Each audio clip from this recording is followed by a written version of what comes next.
Sanibonani babukeli emakhaya, siyalamukela ke kuBulawayo Celebrity TV.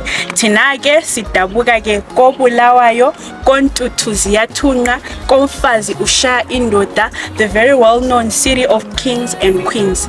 Mina ke okhulumayo ngingu Naledi P aka the chubby baby, yena ke onyathela kuzwakala.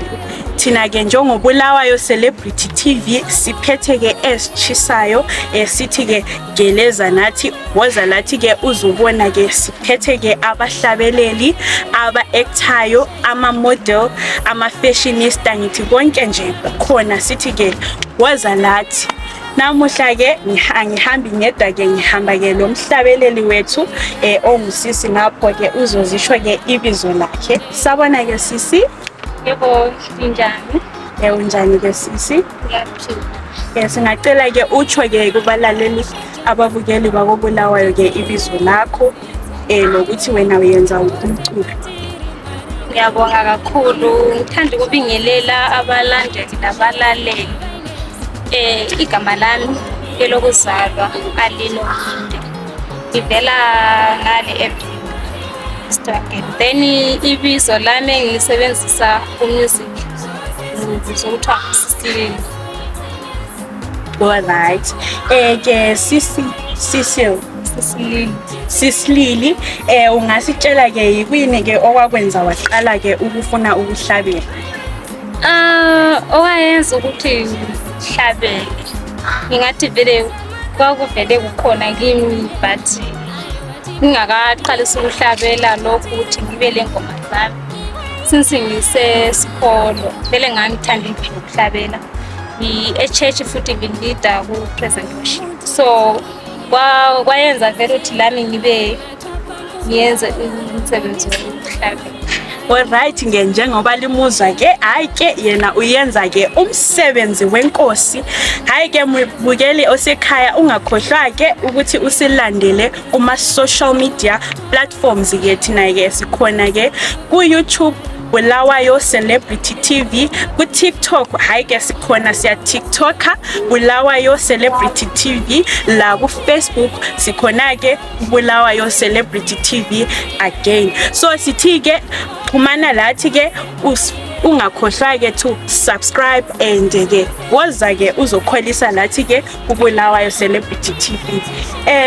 Sisilili, singacela ke usithi hala ke nge-2 lines of umculo wakho nje, njengoba lizwile nje yena namuhla siselangeni lokukhonza uNkulunkulu, ake sithi asifake emoyeni nje. Akula problem. Ngazahlabeli ingoma ethiwa Chata Chatata. Amusenyonse kuchata chatata, dati mubole munganda ya tata, o musige mulube ya lwa tata. Amusenyonse kuchata chatata, dati mubole munganda ya tata, o musige mulube ya lwa tata. Yeah, chai. Hayi siyabonga ke sisi. Hayi njengoba limuza ke balaleli awulelizwi elifule phimbo ke elihle ngathi ingilosi, sithi ke wena kuwo bonke ke abahlezi ababukeli emakhaya, bahlabeleli, ma-actor, woza ke lathi ke come and have an interview with us. Geleza lathi ke thina ngoba ke sikuphathele ke ukuthi bring into the films. So siswami ke Sisilili ke sibuza ke ukuthi kuminyaka elandelayo ke uzibona ke ungaphi ke ngomculo wakho? Njengokubona kwami ngendlela engibona ama-supporters bengisupporta ngayo, ngendlela ebathanda umculo wami, vele angiziboni ukuthi ngizabuyela emuva. Ngizibona ngiphambili, ukuthi ngingazibeka ngaphi angikwazi, but ngizibona vele ngiphambili. Okay, kuba hlabeleli ke abasezingeni eliphezulu abacula ke ngeze gospel, ubona ke ukuthi ungacollaborate lobani ke ongathi ke lo hayi ngacollaborate la music yami ke sihambile phezulu? Umuntu engafisa ukuthi ngayenza i-collaboration laye kulalabo abahlabela igospel. Khona omunye uthiwa nguDorcas Moyo. Okay ke, hayi ke siyamuzwa ke uthi unephimbo elimnandi njalo ke ucabanga ke izinto ezinhle kakhulu. Ke sisithi ke kini ke nxa umama uDorcas Moyo ke ebukele lolu hlelo lwethu sithi ke hayi nangu ke omunye uthi ke ufuna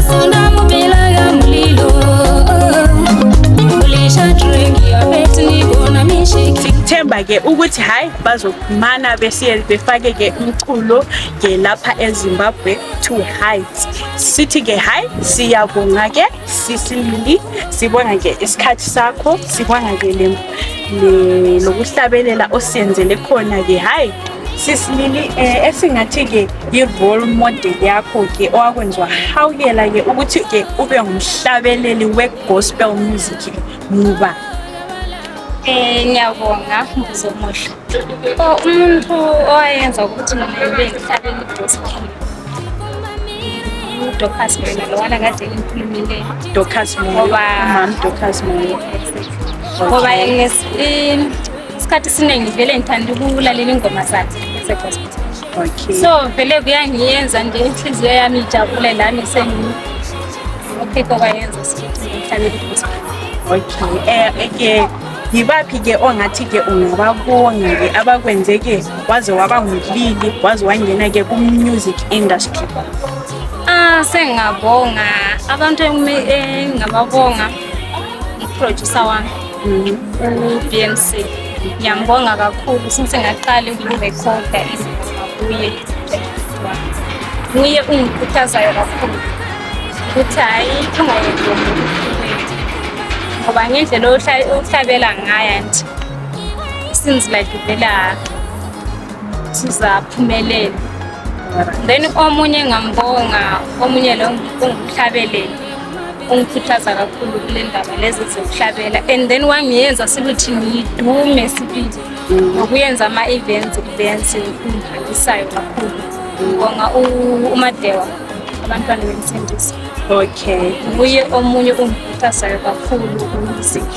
So ngiyambonga kakhulu ngendlela engikhuthaza ngayo.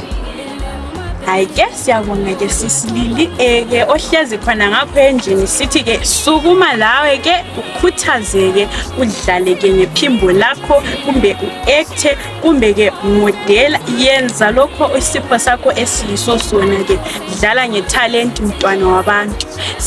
Sisilili besifuna ke ukukwazi ukuthi ke solama album amangaki njengoba ke ulephimbo lengilosi kangaka. Ngiyabonga Mbuzo. Okwamanje sengathi ngile album eli-1 since 2021 ngaqala ukurekhoda nje. 2022 ngarekhoda futhi ingoma ezingu-2 zaba zingu-3. 2023 ngarekhoda ingoma eyi-1 then 2024 unyakela lo ngarekhoda ingoma ezingu-3. So i-album lami engilalo lile 6 tracks only. Then since ngaqala vele 2021 ukurekhoda phakathi lapha emuva kweminyaka nale yadlulayo bengasahlabeli vele bese so ngacontinue this year 2024 ukuthi ngikwanise i-album lami elokuqala lona leli album yilo i-album lokuqala. Ke singakavali ihlelo bemfuna ke ukubuza ke ukuthi ungatshelani ke umhlabeleli lwana ke ongakafiki ku-access yokuthi kuma studio ongakabi le fame ukuthi ke what advice would you give that person? Into engamtshela yona since yena la yabe seqala into yokuqala kumele adinge usizo ukuthi ma efuna ukuhamba e-studio behlabela uyenza njani. And then angabi le ma efuna ukuhlabela nje kacontinue le nto yakhe naleyo ngoba iyabe into ivele iphakathi kuye so aqhubeke ngayo ehambe ku-studio kuyerekhoda phambili uzabona ukuthi into zizamhambela kahle. Hayi ke siyabonga amazwi wakhe ke lawa ahlakanyephileyo bese ngacela ke ukuthi abantu nxa befuna ukuthola ku social media ke ibizo lakho ke ngubani ku social media and which social media platforms are you in? Alright, social media ngitholakala ku Facebook uAlinominde, then YouTube Alinominde, TikTok Alinominde, ukuthi nje bengakajikeli indawo eziningi social media bengakatholakali, so utholakala kulalawo kuphela ama platforms kuphela. Hayi ke siyabonga ke sisilili. Hayi ke babukeli ngithemba ke limzwile ke uthi utholakala ku Facebook, ku YouTube, kwezinye indawo nje la ku TikTok ukhona, but kwezinye indawo bengakajikeli. Kodwa ke sisithi ke asimxhasenini, simfollow up, si like lapho we like khona, sisithi let's take the music to heights. Siyabonga ke balaleli silili. Besifuna ke ukubuza ukuthi nxa sifuna ke ukuthi lese bafuna ukuhaya emchadweni kumbe ku birthday party, bakuthola kuziphi inamba zefoni? Inamba zefoni 077 8403293, 077 8403293. Alright, ngithemba ke lizizwile ke inombolo zakhe la ku social media. Sithi ke ningakhohlwa ke ukumulandela ke lapho.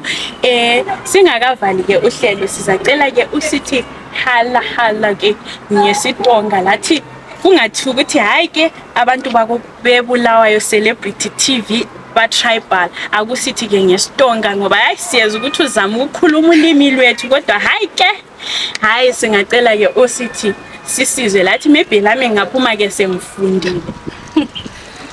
Okay, ayikho inkinga.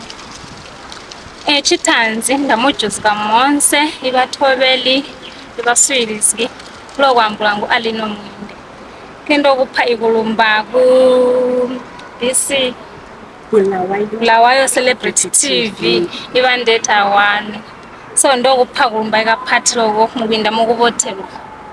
Hayi ke mina ngizwe ko othwalumba, sithi ke thwalumba ke sisi thwalumba ndende. Hayi ke siyabonga ke babukeli.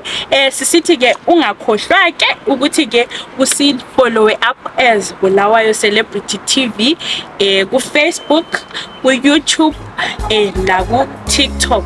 Ku YouTube sike sithi ke subscribe ungakhohlwa ke. Ku TikTok sithi ke ushare ngabo heart ungakhohlwa ke lapho.